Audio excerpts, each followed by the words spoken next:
Salut à tous et bienvenue sur ma chaîne. Alors c'est Guillaume Alzaco. Aujourd'hui on est à nouveau dans les bois. Ça faisait longtemps. Ça faisait au moins un mois et demi que je n'étais pas sorti dans la verte. Donc ça fait super plaisir. Donc comme vous pouvez voir, il fait déjà nuit. C'est normal, il est déjà presque 20 heures. C'est pas encore l'hiver mais presque. Et donc j'arrive, il fait nuit quoi. Et il faut tout monter dans le noir. Donc heureusement j'ai ma lampe frontale. Alors, je me suis préparé du tout petit bois, du moyen bois, du bois là un peu plus gros, ensuite là de la belle bûche.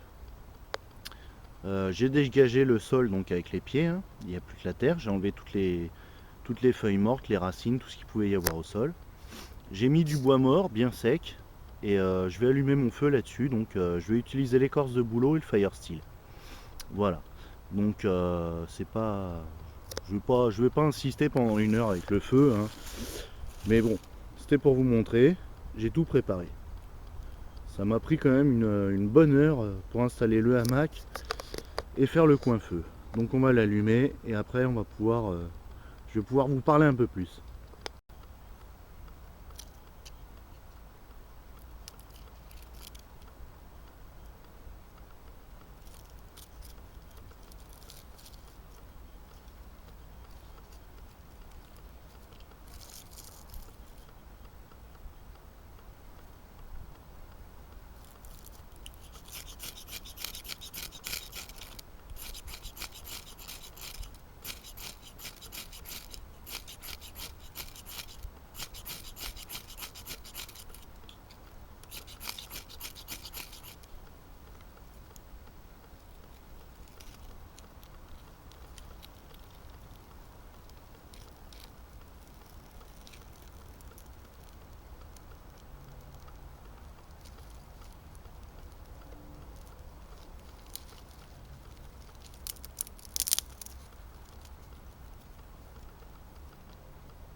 Bon, les loulous, ça a l'air d'être parti. J'ai loupé le premier coup, mais au deuxième c'est bon. Impeccable. Donc comme je vous avais montré, hein, j'ai bien préparé mon bois. Donc dès que j'ai eu ma flamme, j'ai pu mettre le petit bois, ça part nickel. Et puis je vais augmenter la grosseur des morceaux de bois au fur et à mesure.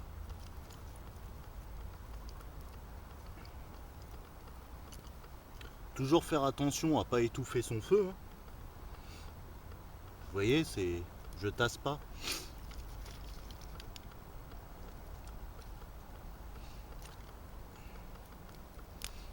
Ouais, c'est bon, c'est parti. Il s'éteindra pas. C'est nickel. Ça fait plaisir. Donc on a beau être au mois de décembre, bah, il pleut pas tant que ça. Du coup, le sol est quand même très humide. Mais j'ai quand même réussi à trouver du bois sec. C'est cool. Bon bah, je vais pas filmer pendant une heure, hein. Je crois que là, la preuve est faite. C'est parti. Alors, les amis, comme je vous disais, le but de cette sortie, c'est donc de faire de la poterie telle qu'auraient pu le faire les hommes des cavernes il y a 30 000 ans. Donc pour ça, je vais utiliser donc de l'argile. Alors, c'est de l'argile blanche que j'ai achetée, hein. Je ne vais pas vous raconter de conneries. Donc, il est possible de trouver de l'argile, bien entendu, si vous voulez vraiment pousser le vice jusqu'au bout. Donc, c'est près des points d'eau, donc les rivières, les lacs, les étangs. Donc, sur le bord, donc vous avez de la terre, de la vase, vous creusez. Et si vous creusez à plus de 50 cm, logiquement, vous pouvez trouver de l'argile. Donc il y a de l'argile blanche, de l'argile rouge, de l'argile verte. Il y a plusieurs sortes d'argile, ça dépend de la région où vous habitez. Donc bon, moi je me suis pas pris la tête, j'ai acheté de l'argile, j'avoue. Ok, peu importe.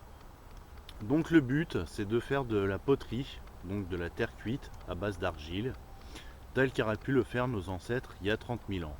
Donc je ne vais utiliser aucun outil, sinon mes mains.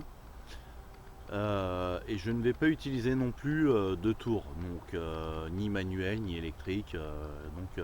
Je vais vous présenter vite fait deux techniques pour fabriquer donc de la poterie. Il n'y a rien de prouvé historiquement, mais c'est, on va dire, le plus probable. C'est certainement comme ça que les hommes préhistoriques faisaient. Voilà. Donc la première technique, c'est la technique dite du bol pincé. Donc ça consiste à faire une boule d'argile ronde, à peu près de la taille d'une boule de pétanque. Voilà. Alors la technique, c'est vraiment très simple, et c'est pour ça qu'on suppose que c'est comme ça qu'ils faisaient, les hommes des cavernes. C'est par sa simplicité, c'est certainement comme ça. Voilà. Alors, vous voyez votre boule, vous voyez mon pouce, je vais venir enfoncer mon pouce dans la boule d'argile. Voilà. Comme ceci. Et maintenant, donc, d'où le nom, le bol pincé, c'est que je vais venir en fait avec les mains, enfin avec la main droite, hein, écraser petit à petit.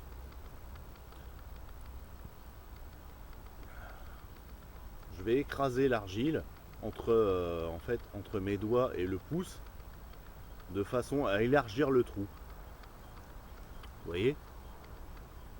Et en pinçant, je m'excuse, c'est pas évident parce que l'écran est à l'envers. En pinçant, en fait, je vais agrandir le trou au fur et à mesure jusqu'à obtenir un bol. Donc on y va. Donc je parle, mais en même temps, vous voyez, hop, j'agrandis mon trou, vous voyez. La technique du bol pincé. Bon, j'ai pas encore fini, hein. C'est pour ça que je parle, pour ne pas que vous vous ennuyiez.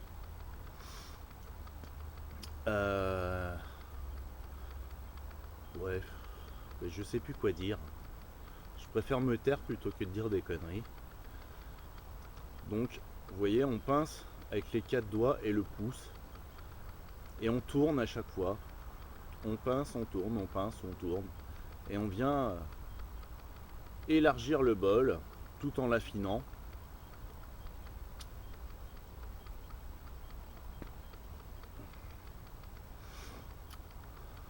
Ah, ça commence déjà à prendre forme. Ouh! Je m'excuse, mais c'est que ça fait mal aux doigts à force. Voilà. Donc toujours pareil, hein. Je sais pas quoi dire, je comble, blablabla.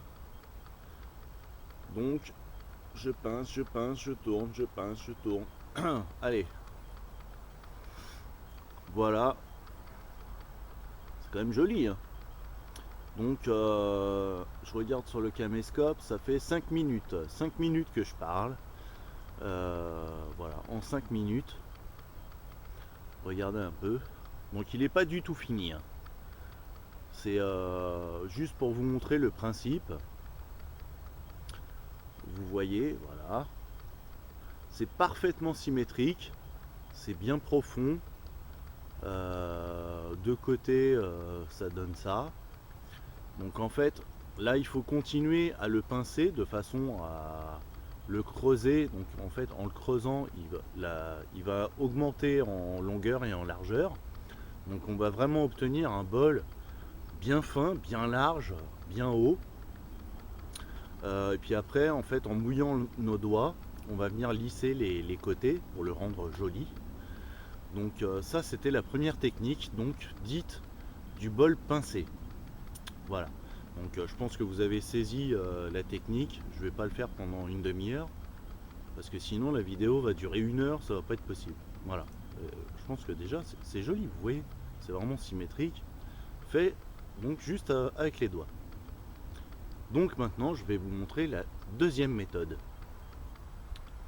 Alors maintenant nous allons voir la deuxième façon de faire de la poterie donc à la main, telle qu'auraient pu le faire nos ancêtres il y a 30 000 ans. Donc c'est la technique dite du boudin ou du boudinage. Donc là j'ai pris de l'argile, vous voyez elle est fraîche, hein. J'ai fait un disque et ça va être en fait le fond de ma poterie. Donc je vais venir le poser sur mon genou. Hein, bon là c'est juste pour la démonstration. C'est flou. Voilà, c'est mieux. Ensuite, pourquoi on appelle ça la technique dite du boudin? Donc tout simplement parce qu'avec j'ai du mal. Ah c'est là, d'accord. Donc avec l'argile, on va venir faire des petits boudins comme ça, des ficelles en argile, toutes souples. Donc on va venir, en fin de compte, poser sur notre disque. Donc on appuie un peu. Donc il faut pas hésiter, normalement, hein, on utilise toujours de l'eau. Donc hop. Je me mouille les mains. Parce que l'argile sèche très vite. Donc voilà, on n'hésite pas à remouiller un peu l'argile. Et tout de suite elle redevient plus souple et collante. Donc là on va mettre un premier boudin.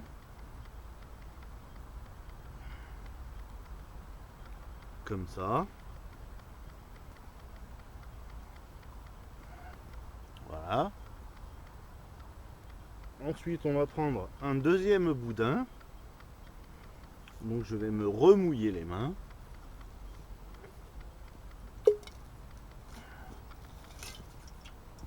Merde, je viens de faire tomber la gourde. C'est les aléas du direct. Hop. Et je vais venir poser donc un deuxième boudin. Vous voyez, c'est pas compliqué, hein. Donc le fait de le mouiller, ça colle tout de suite. Voilà.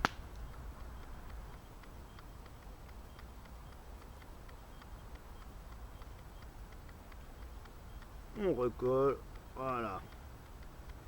Donc là, on va appuyer un peu sur tous les boudins pour que, de façon à ce qu'ils collent entre eux.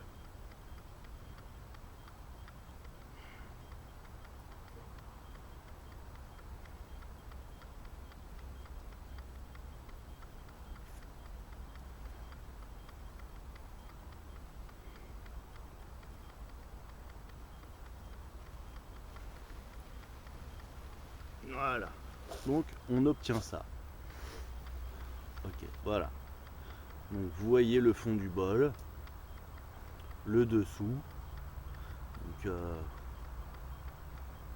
pour l'instant c'est très laid.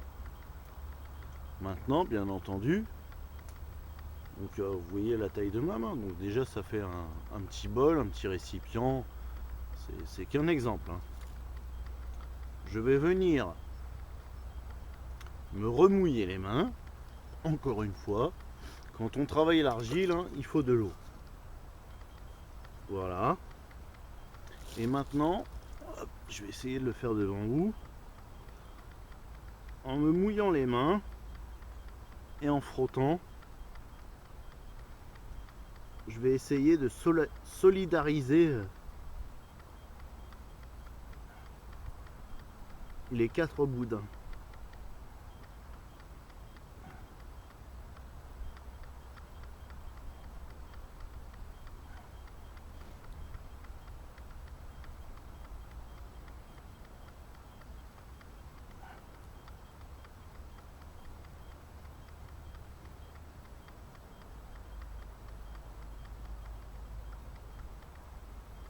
Voilà.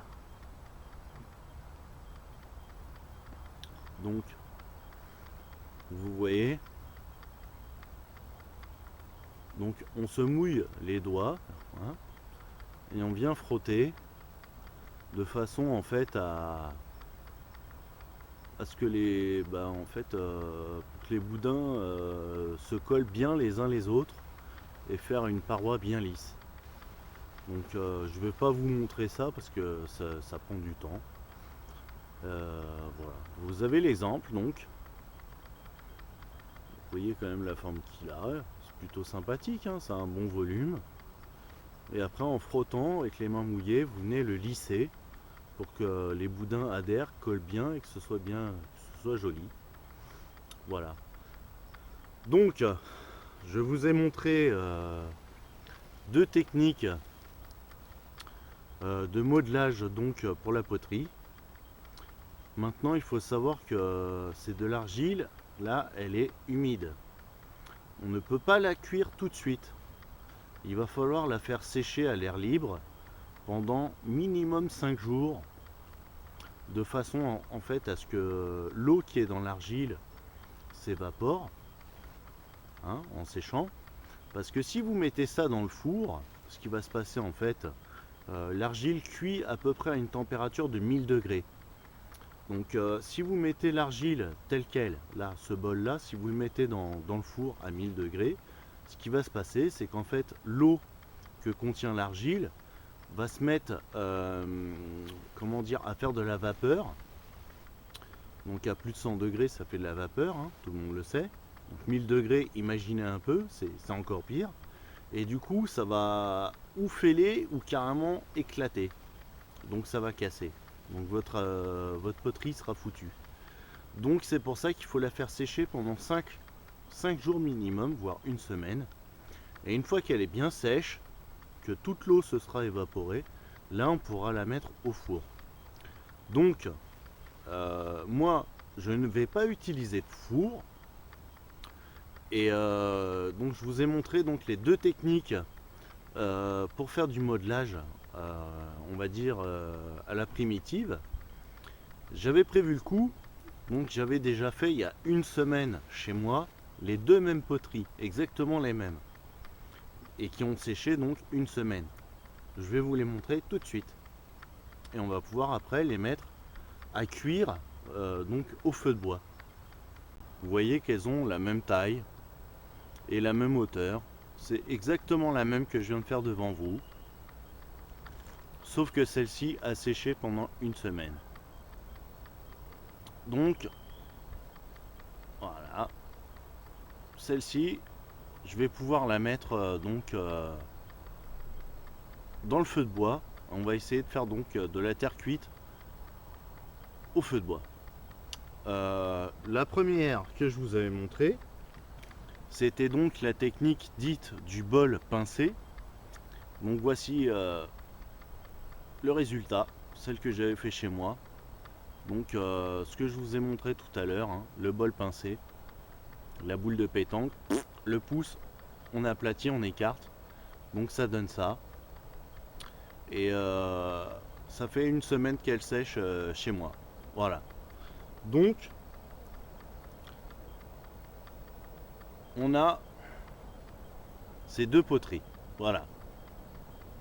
Donc celle-ci au boudin et celle-ci au pincé.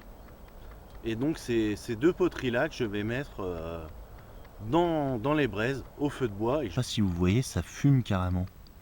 Donc en fait, ah ouais là on voit bien, c'est génial. Donc en fait c'est toute l'eau qui est dans l'argile qui est en train de s'évaporer. Gentiment. Ah c'est mortel. J'adore. Donc en fait celle-ci je vais essayer de la sécher dans les braises comme ça, histoire de voir. Bon après si elle pète, bah, elle pètera, hein. Et les deux que je vous ai montré, que j'ai fait il y a une semaine, je les remets un petit coup aussi au chaud. Donc là les braises elles sont toutes petites, hein, ça chauffe vraiment pas beaucoup, hein. C'est histoire de faire sécher vraiment au max pour être sûr que ça pète pas pendant les cuissons. Donc vous voyez que les deux qui ont séché elles fument pas, et celle que je viens de faire, ah c'est rigolo, il y a toute la vapeur qui sort, elle fume. C'est pas mal. Là on voit bien, c'est cool. Donc je vais faire cuire les 3 poteries en fait, histoire de voir. Est-ce que c'est vraiment utile de faire sécher pendant une semaine? Ou est-ce qu'on peut faire sécher au coin du feu comme ça? Ben on verra. On verra bien. Donc là par contre mon feu là il pue du cul, hein. Il s'est un peu endormi.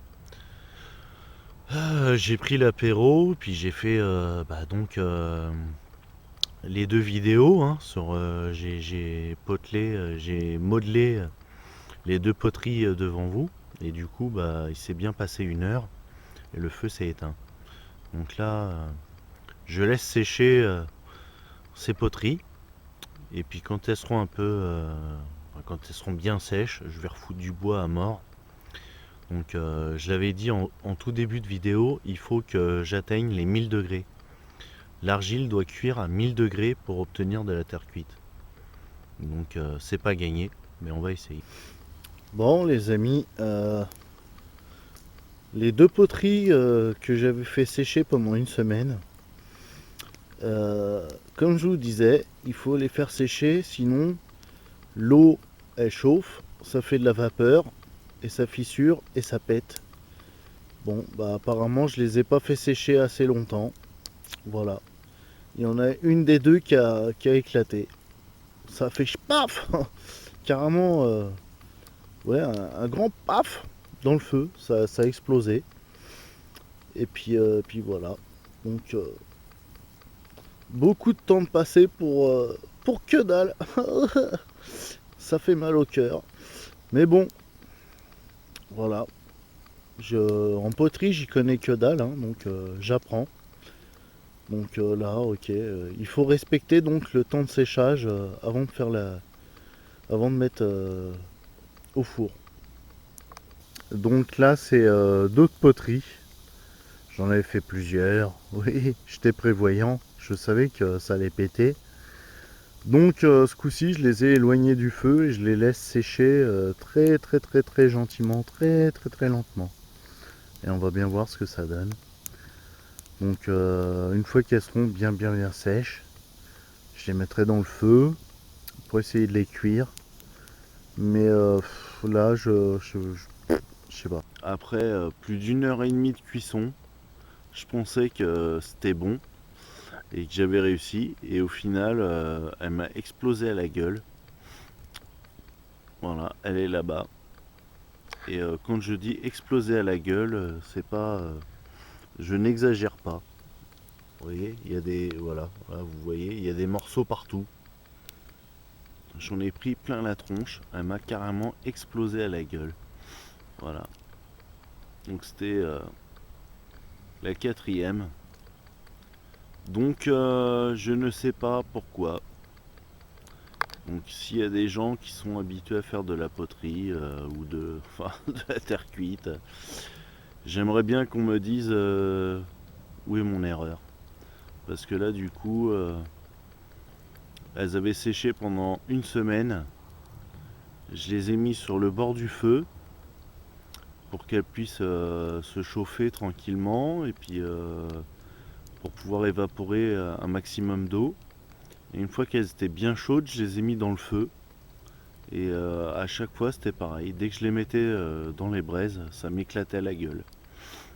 Donc je ne comprends pas pourquoi. Donc c'est un échec total. Mais je vais quand même poster la vidéo pour partager. Voilà, hein, c'est en faisant des erreurs qu'on progresse. Au niveau de la poterie, donc gros échec. Donc je vais essayer de me renseigner puis voir. Je sais pas pourquoi elles ont éclaté. Donc les 4 poteries que j'ai mis au feu ont explosé. Donc je pense que c'est c'est à cause de l'humidité, c'est certain, hein. Donc peut-être les faire sécher plus longtemps. Je vais essayer de les faire sécher 2 semaines près du radiateur, je sais pas. Ou alors peut-être que le feu était trop violent, trop chaud. Il faudrait peut-être faire monter la température au fur et à mesure, je sais pas. Mais bon, c'était un premier essai donc qui a foiré. Mais voilà, au moins c'est une expérience. Et je réessayerai une deuxième, une troisième fois, quatrième, jusqu'à ce que j'y arrive. Et je vous ferai partager ça bien entendu. Maintenant sur ce, eh ben, c'est la fin de la vidéo. Et puis je vous dis à la prochaine. Ciao.